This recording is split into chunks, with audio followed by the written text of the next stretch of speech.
My name is Jeremy Harmson. I'm a film student at Full Sail University. For my CSI Podcast, I'll be using images, interviews, and videos to help explain how technology plays a key role in the film industry. Before we begin, we need to define technology. For the film industry, I would argue that technology provides the means to tell a story. And our industry exists because millions of people are addicted to story. From the water cooler to the internet, watching TV and movies, people just can't get enough. We are now at a point in CGI where filmmakers can realistically create any world they want to capture on screen.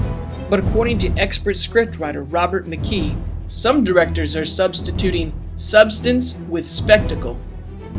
James Cameron's latest film, Avatar, has been called an industry game changer because it pushes the limits of motion capture performances and photorealism in character animation. But many were left unsatisfied by its lack of original story. In our quest to become great filmmakers, we need to follow the tradition of using technology correctly, not for gimmicks or boring spectacle, but for substantial story. I'm headed over to talk to Rick Ramsey. He's the program director for film at Full Sail University. He used to teach digital cinematography, so I'm sure he knows a lot about editing, formatting, what kinds of equipment people are using these days. We're trying to answer that question: how has technology impacted the film industry? The digital aspect of video has revolutionized the industry because it's made it available to everybody. What used to be a huge gap between consumer and prosumer, or consumer and professional, it doesn't exist anymore. In fact, probably the camera you're shooting me with right now is probably broadcast quality, which less than 10 years ago would not be possible. Because everything exists in the digital realm, meaning that I could shoot something with a camera, pop the hard drive, pop it into my computer, and edit it, means that the cinematographer is also the editor a lot of times. So it has created a high demand for the multitask filmmaker.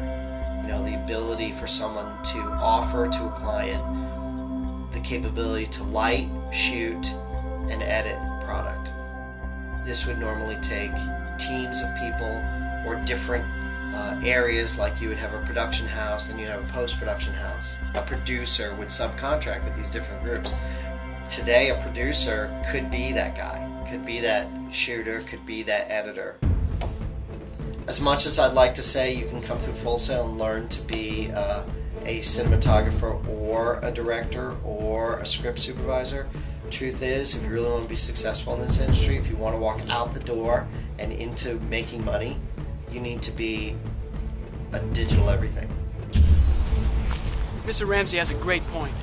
Film technology is becoming smaller, cheaper, and more user-friendly, which is going to mean more competition for jobs in our industry. To close, I want to leave you with a few tips that can help you stay ahead of the game. First of all, don't limit your experience to video. Learn as much as you can about design principles for photography, how to use Photoshop, and also try and get a good grasp on the sound programs your laptop came with. For editing software, I highly recommend Apple's Final Cut Studio. You have this on your Mac along with Apple's iMovie, but Final Cut is the leading editing software of the film industry. Adobe's After Effects program is the industry standard for compelling motion graphics and blockbuster visual effects. If there's one program you want to know well before graduation, it's After Effects. There are also tons of free online resources to help you create impressive films by making the most of what you have available to you. Thanks for watching, and good luck.